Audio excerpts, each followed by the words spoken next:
सोचिए एक नेता जो कि अपनी पूरी जिंदगी कांग्रेस पार्टी को गांधी परिवार को दे देता है। कांग्रेस पार्टी संगठन और गांधी परिवार के लिए संकट मोचक कहलाता है। हर एक परेशानी से मुश्किल परिस्थिति में भी वो पार्टी को गांधी परिवार को उस मुश्किल से बचा लेता है और उस परेशानी से बाहर खींच कर लाता है। और एक ऐसा नेता जो अपनी पूरी जिंदगी लगा देता है कांग्रेस पार्टी के लिए, संगठन के लिए, गांधी परिवार के लिए। लेकिन अंत में क्या मिलता है?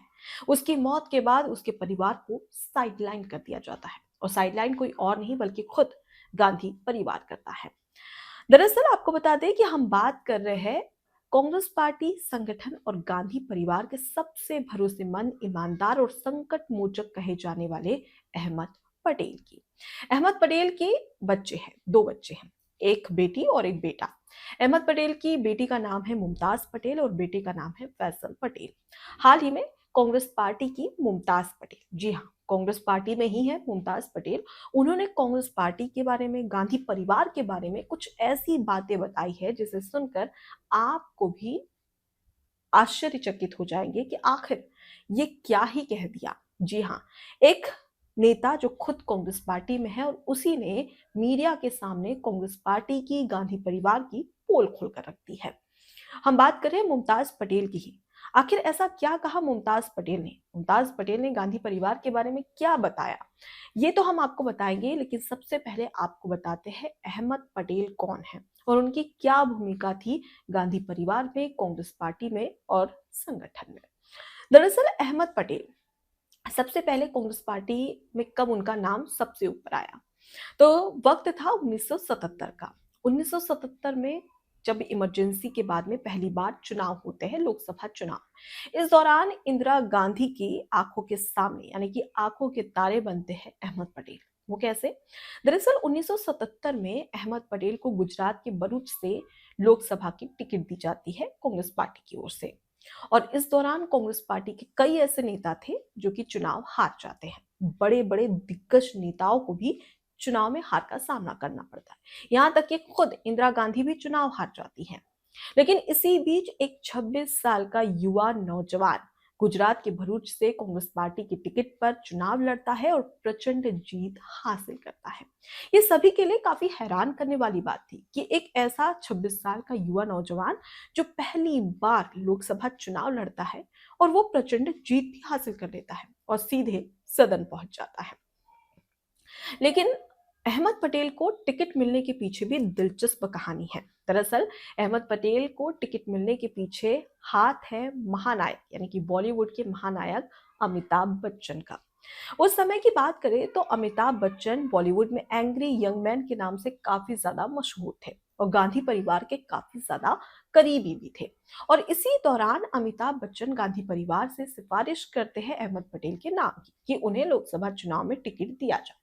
जिसके बाद में महानायक की बात को कैसे कोई टाल सकता है, और इसी दौरान गांधी परिवार इस पर हामी भर देता है और अहमद पटेल को टिकट देना गांधी परिवार का सबसे सही डिसीजन था, क्योंकि इसी बीच में अहमद पटेल की प्रचंड जीत होती है गुजरात के भरूच से।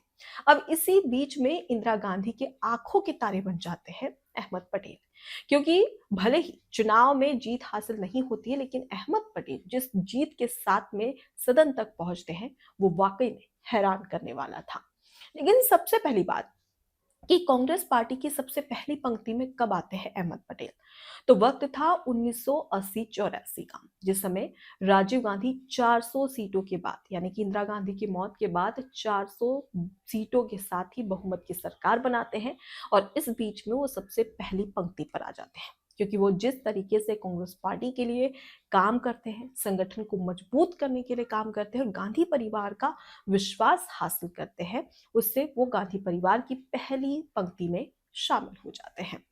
अब इसी बीच में आपको ये भी बता दें कि जब अहमद पटेल के काम को इंदिरा गांधी ने देखा, उनके काम को सराहा, तो इंदिरा गांधी खुद चाहती थी कि अहमद पटेल कैबिनेट में आ जाए, यानी कि उनकी कैबिनेट में शामिल हो जाए। लेकिन इस दौरान अहमद पटेल ने संगठन को चुना, ना कि सत्ता को। और ठीक ऐसा ही ऑफर राजीव गांधी ने भी उन्हें दिया था, जिसके बाद में उनके इस ऑफर को अहमद पटेल ने ठुकरा दिया और उन्होंने सत्ता को नहीं बल्कि संगठन को चुना। यानी कि वो पार्टी को और संगठन को और ज्यादा मजबूत करना चाहते थे। अब आपको बता दें कि सिर्फ लोकसभा में सांसद नहीं रहे बल्कि राज्यसभा में भी सांसद रहे, वो भी कई बार कांग्रेस पार्टी की ओर से। और इनकी भूमिका को देखते हुए कांग्रेस पार्टी ने इन्हें संयुक्त सचिव, उसके बाद में संसदीय सचिव और उसके बाद में महासचिव तक बना दिया।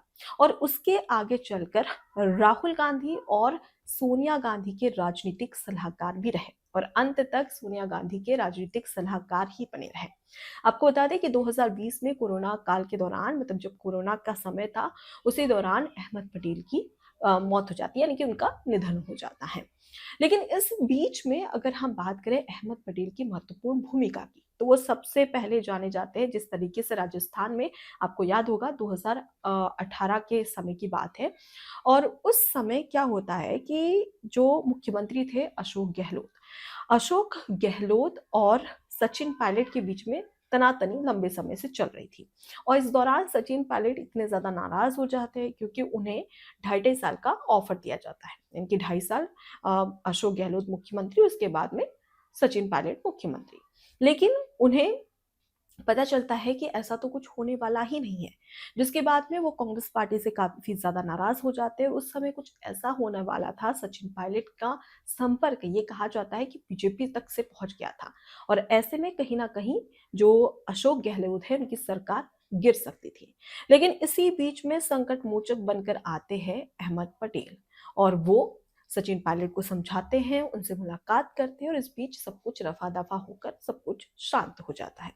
इससे समझा जा सकता है कि अहमद पटेल किस तरीके से गांधी परिवार के लिए, संगठन के लिए और कांग्रेस पार्टी के लिए एक संकट मोचक थे। ये तो सिर्फ और सिर्फ एक उदाहरण था, इससे भी बड़ी बड़ी मुश्किलें, यहाँ तक कि चुनाव में जीत और हार को लेकर भी अहमद पटेल का सबसे महत्वपूर्ण भूमिका नजर आती थी। यहाँ तक कि अगर हम बात करें तो डॉक्टर मनमोहन सिंह जब प्रधानमंत्री बनते हैं तो इस दौरान उनके कैबिनेट में कौन शामिल होगा, कौन नहीं, कौन मंत्री बनेगा, किसे कौन सा विभाग दिया जाएगा, कौन कौन सा मंत्रालय लेगा, ये सब कुछ डिसाइड करते थे अहमद पटेल। यानी कि अहमद पटेल की हामी के बिना ये सब कुछ असंभव सा था। इससे समझा जा सकता है कि गांधी परिवार और कांग्रेस पार्टी में उनकी कितनी बड़ी भूमिका थी। लेकिन सवाल ये खड़ा होता है कि आखिर उनके परिवार को साइडलाइन क्यों किया जा रहा है। एक नेता जिसने अपनी पूरी जिंदगी दे दी कांग्रेस पार्टी को, लेकिन आज वही कांग्रेस पार्टी का और गांधी परिवार उन्हीं के परिवार के लोगों को साइडलाइन कर रहे हैं। दरअसल आपको बता दें कि हाल ही में अहमद पटेल की बेटी है मुमताज पटेल, उन्होंने मीडिया के सामने आकर एक बड़ी बात बताई। दरअसल जब उनसे पूछा गया कि क्या कांग्रेस पार्टी में अब भी डेमोक्रेसी है, तो उन्होंने कहा कि नहीं, मुझे नहीं लगता कि कांग्रेस पार्टी में डेमोक्रेसी है। साथ ही उन्होंने ये भी कहा कि कांग्रेस पार्टी में सिर्फ 2-4 लोग ही हैं जो कि कांग्रेस पार्टी के बड़े बड़े फैसले लेते हैं, मतलब कौन कांग्रेस पार्टी में कौन सा पद दिया जाएगा और किसे नहीं, ये डिसाइड करते हैं। अगर देखा जाए तो कांग्रेस पार्टी खुद को एक बड़ी पार्टी करार देती है, लेकिन उसी बड़ी पार्टी में संगठन की जगह और पार्टी की जगह सिर्फ 2-4 नेता ही अगर फैसला ले तो कहीं ना कहीं ये काफी ज्यादा चौंकाने वाला है। इससे पहले भी मुमताज पटेल कई बार कह चुकी है कि कांग्रेस पार्टी में कांग्रेस के ही लोग हैं जो कि उन्हें गिराने की कोशिश करते हैं। वो जब भी पार्टी के लिए, संगठन के लिए काम करने की कोशिश करती है तो उनके पैर खींच लिए जाते हैं, लेकिन उन्हें काम नहीं करने दिया जाता है। अब उसके बाद में सिर्फ मुमताज पटेल की बात नहीं कर रहे हैं, बल्कि अहमद पटेल के बेटे हैं फैजल पटेल, उनकी ओर से भी एक बड़ी बात कही गई थी। दरअसल उन्होंने तो खुले तौर पर प्रधानमंत्री नरेंद्र मोदी और केंद्रीय गृह मंत्री अमित शाह की जमकर तारीफ की थी, और यहाँ तक कि उनकी नहीं बल्कि उनके मंत्रियों की भी तारीफ की थी। और ये कहा था कि अगर हम बात करें तो विदेश मंत्री केंद्रीय मंत्री की अगर हम बात करें तो विदेश मंत्री एस जयशंकर हो या सड़क परिवहन मंत्री नितिन गडकरी हो, इनकी जमकर तारीफ करते नजर आए थे और ये कहा था कि फिलहाल देश सही हाथों में है। इससे अब समझा जा सकता है कि जो कांग्रेस पार्टी के ही नेता है वो आखिर क्यों कांग्रेस पार्टी की बुराई और जो दूसरी पार्टी है, जो दूसरा दल है, उसकी तारीफ कर रहा है, क्योंकि उनको साइडलाइन किया जा रहा है। वो भी क्यों? क्योंकि कांग्रेस पार्टी में गांधी परिवार के जो करीब होते हैं, जो चाटुकारिता करते हैं, उन्हें ही गांधी परिवार प्राथमिकता देती है। ये सच्चाई है और ये सच्चाई खुद यहाँ पर मुमताज पटेल, जो कि अहमद पटेल की बेटी है, वो खुद कबूल करती हुई और खुद बताते हुई नजर आ रही हैं। और यहाँ पर सिर्फ हम अहमद पटेल की बात नहीं कर रहे हैं, बल्कि अगर हम देखें तो मध्य प्रदेश में कुछ ऐसा ही हुआ था ज्योतिरादित्य सिंधिया के साथ, जिनके नाम पर मध्य प्रदेश में 2018 में चुनाव लड़ा जाता है। कांग्रेस पार्टी लड़ती है और उसके बाद में जीतती भी है, लेकिन उन्हें साइडलाइन कर दिया जाता है। ना तो उन्हें कोई महत्वपूर्ण मध्य प्रदेश में कोई पद दिया जाता है, यहाँ तक कि उन्हें उप मुख्यमंत्री तक नहीं बनाया जाता है। इसे समझा जा सकता है कि किस तरीके से उनका यूज कर उन्हें साइडलाइन कर दिया जाता है। और कुछ ऐसा ही अब सचिन पायलट के भी साथ हो रहा है। एबीसी हिंदी न्यूज़ आज ही जुड़िए हर खबर के साथ।